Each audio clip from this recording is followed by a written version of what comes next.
Breaking news BJP గూటికి చేరబోతున్నారు మాజీ MLA Guvvala Balaraju. BJP రాష్ట్ర కార్యాలయానికి వెళ్లిన గువ్వల బాలరాజు కాషాయ తీర్థం తీసుకోవడంపై క్లారిటీ ఇచ్చారు.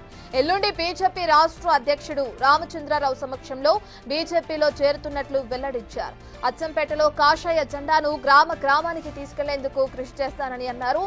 ఎవరెన్ని కుట్రలు పన్నినా నల్లమల్ల గడ్డపై కాషాయపు జెండా ఎగురవేస్తానని ధీమా వ్యక్తం చేశారు.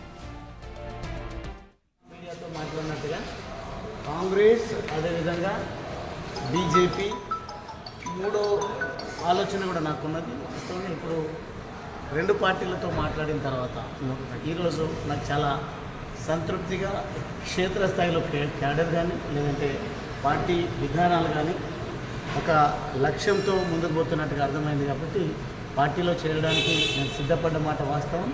ఎల్లుండి ఉదయం 10 గంటలకు నేను ఇదే పార్టీ కార్యాలయంలో గౌరవ పెద్దలు రామచంద్రరావు గారి ఆధ్వర్యంలో బీజేపీ పార్టీలో చేయాలి. మీ ఎంబడి ఎవరు రాకుండా ఉండేది కొరకు ఈరోజు బీఆర్ఎస్ కుట్రలు చేసిన ఒక్కొక్క ఇటుకను పేర్చుకుంటూ నేను అక్కడ గులాబీ జెండాను ప్రతి చెట్టు పుట్టకు అదేవిధంగా ప్రతి ఇంటికి ప్రతి గడపకు తీసుకెళ్ళడం జరిగింది.